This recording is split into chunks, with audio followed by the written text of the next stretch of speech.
Hello everyone, welcome on scholar shank. आज के session में हम डिस्कस करेंगे क्लास 7th पॉलिटिकल्स के चैप्टर 1 ऑन इक्वालिटी के कुछ एमसीक्यूज विद एक्सप्लेनेशन। तो स्टार्ट करते हैं आज का सेशन बिना किसी देरी के। First question of the series is name the official document of the government that recognises every person as equal. वो कौन सा ऑफिशियल डॉक्यूमेंट है जो डिस्क्राइब करता है कि सारे पर्सन क्या हैं, हमारे इक्वल हैं। तो कौन सा है? Option A constitution, B Lok Sabha, C Rajya Sabha या डी नन ऑफ दिस। तो कौन सा डॉक्यूमेंट है जो हमें बताता है कि all are equal before the law? That is option A constitution is the right answer. Now second question, who started civil right movement?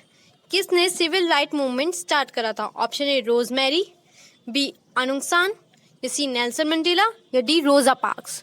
तो जो सिविल राइट मूवमेंट है वो स्टार्टेड हुआ था साउथ अफ्रीकन एफ्रो अमेरिकन के द्वारा, जो कि थी ऑप्शन डी रोजा पार्क। रोजा पार्क एक एफ्रो अमेरिकन लेडी थी जिन्होंने सिविल राइट मूवमेंट को स्टार्ट करा था। तो सेकंड का D is the right answer. Now question number 3, which of the following is the most form of inequality in India? India में सबसे ज्यादा कॉमन कौन सी इनइक्वालिटी पाई गई है या देखी जाती है? Option A skin colour, B health, C education या डी नन ऑफ दिस। तो हमारे इंडिया में मोस्टली स्किन कलर के रिलेटेड इनइक्वालिटी होती है, काला गोरा, इसके ऊपर बहुत ज्यादा भेदभाव होता है। तो option A skin colour is the right answer. Now question number 4, the programme introduced an government elementary school to provide children with cooked lunch. कौन सा प्रोग्राम गवर्नमेंट ने लॉन्च करा था फॉर द एलिमेंट्री एजुकेशन के लिए, ताकि बच्चों को क्या मिल सके? कुक्ड लंच, मतलब खाना मिल सके। तो कौन सी स्कीम या कौन से प्रोग्राम के अंदर आता है? Option A the mid day meal scheme, B the mid day education scheme, या C mid day entertainment scheme या the mid day meal scheme. तो गवर्नमेंट ने जो है लॉन्च करी थी करीब 2001 में ये scheme, to provide mid day meal, मतलब दोपहर का खाना उन्हें फ्री मिले, कुक्ड मिले।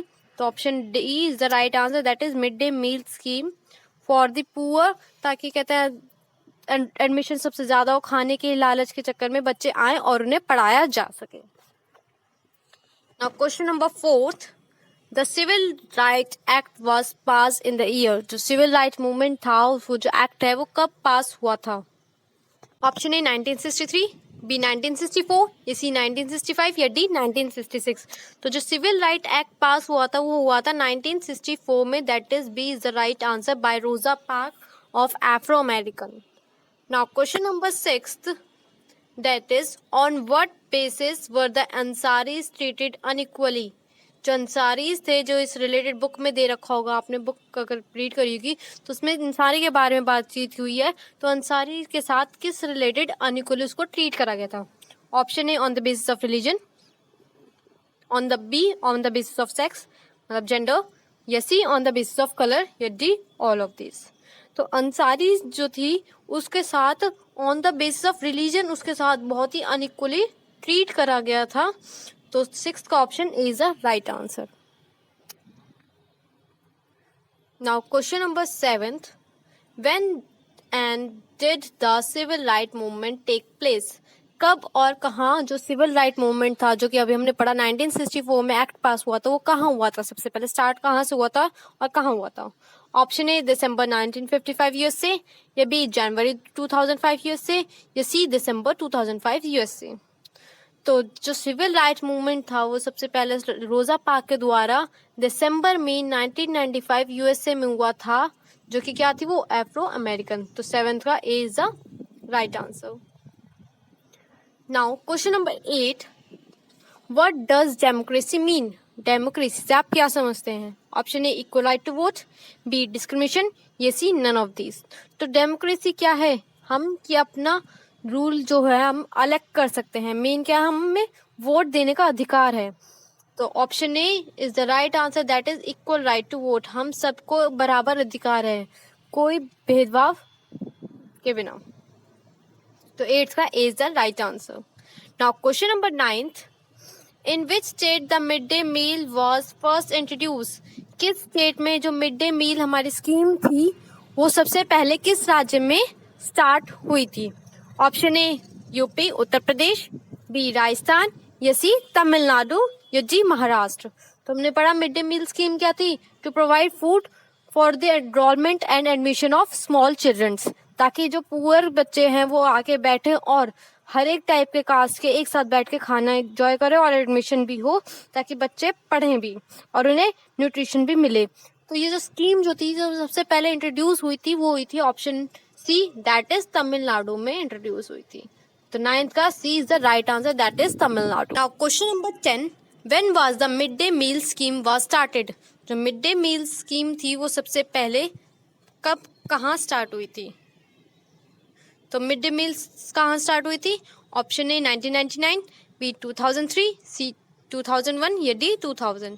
तो हमारी जो मिड डे मील स्कीम थी वो स्टार्ट हुई थी option C, that is 2001 year में हुई थी in the state. First state कौन सा था हमारा? Tamil Nadu. Now question number 11th, who drafted the Indian constitution. Indian constitution, हमारा इंडिया का संविधान किसने बनाया है? या फिर फादर ऑफ इंडियन कॉन्स्टिट्यूशन भी कह सकते हैं कि फादर ऑफ इंडियन कॉन्स्टिट्यूशन किसे कहा जाता है? Option A doctor B R Ambedkar या बी महात्मा गांधी या सी लाल बहादुर शास्त्री या डी पंडित जवाहरलाल नेहरू। तो इंडियन कॉन्स्टिट्यूशन ने किसने ड्राफ्ट करा था? That is option A doctor B R Ambedkar, जो कि महार कास्ट से बिलोंग करते थे, स्मॉल कम्युनिटी से बिलोंग करते थे। Now question number 12, what was the benefits of the mid day meal programmes. क्या बेनिफिट्स होते थे? Option A attendance, B enrolment या सी एंटरटेनमेंट या D both A and B. तो मेन बेनिफिट्स क्या थे कि बच्चे आके रेगुलर अटेंड करें, कि हाँ उनको पता क्या था अगर खाना मिल रहा है तो वो रोज आके कम से कम फूड भी प्रोवाइड कर सके, और एनरोलमेंट मतलब एडमिशन भी सबसे ज़्यादा से ज़्यादा हो। Enrolment means admission.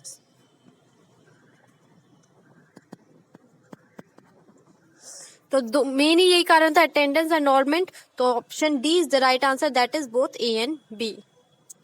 Now question number 13th, that is who was Rosa Park. Rosa Park कौन थी?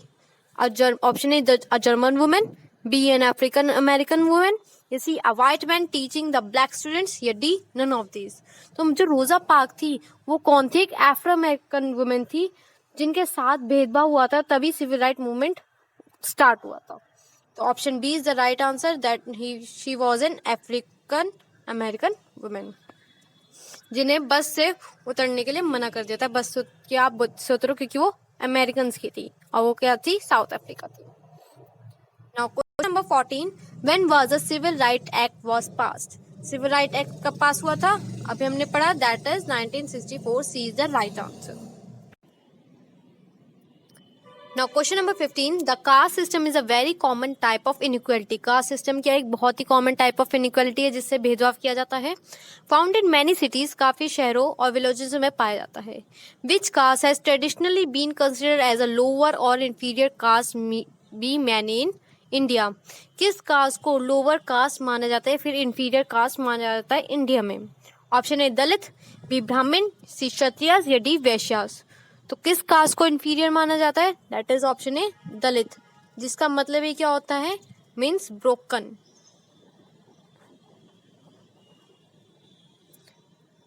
दैट इज 15 का option is the right answer.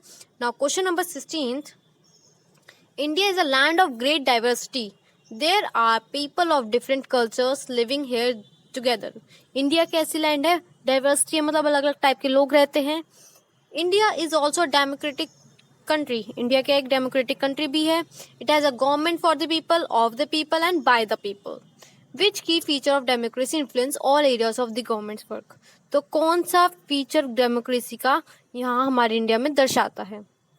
Option A equality, B liberty, C fraternity या डी डिस्क्रिमिनेशन। तो सब बराबर हैं, तो ये कौन सा हुआ? Option A, that is equality is the right answer. Now question number 17th, which article describe prohibition of discrimination on the grounds of religion, race, caste, sex और place of birth। किस आर्टिकल में ये लिखा हुआ है कि आप किसी भी तरह का भेदभाव नहीं करोगे, किस बेस पर? रिलीजन के, कास्ट के, सेक्स के या प्लेस ऑफ बर्थ के। तो किस आर्टिकल में लिखा हुआ है? Option A article 15 is the right answer. Now question number 18. Rosa Parks was an African American civil rights activist whom the United States Congress called the first lady of civil rights, जिसे क्या कहा गया, first lady of civil right भी कहा गया, and the mother of freedom movement, और mother of freedom movement भी कहा गया क्योंकि सबसे पहले इन्होंने स्टार्ट करा था. Whom was the civil rights movement in America initiated by Rosa Parks aimed against? उनका क्या था एम?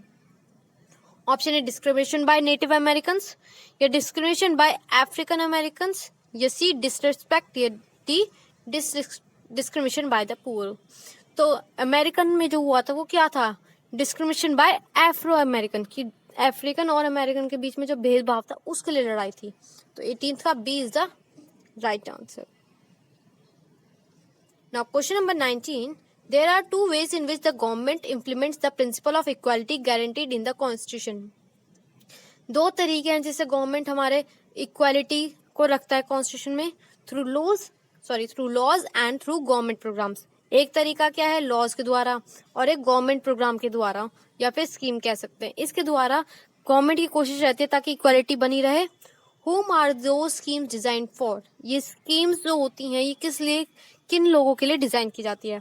ऑप्शन ए वेल्दी क्लास, अमीरों के लिए, बी अपर क्लास, जो अपर क्लास होती है, ये सी मीडियम क्लास, या डी डिसएडवांटेज पीपल्स. तो ऑब्वियस है इक्वालिटी किसके लिए रखी जाएगी? जो कि डिसएडवांटेजेस पीपल होते हैं, जिनके साथ भेदभाव किया जाता है. तो option D is the right answer. In Indian society, Dalit is the term that is used for some caste considered socially lower.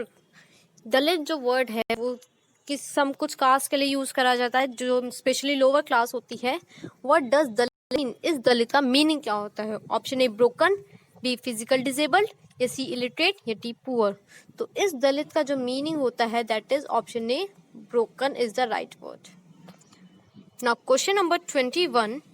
What does democracy mean? Democracy से आपका क्या मतलब है?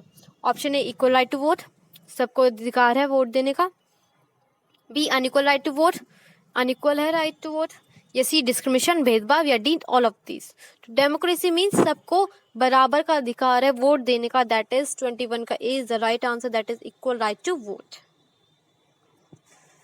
Now question number 22.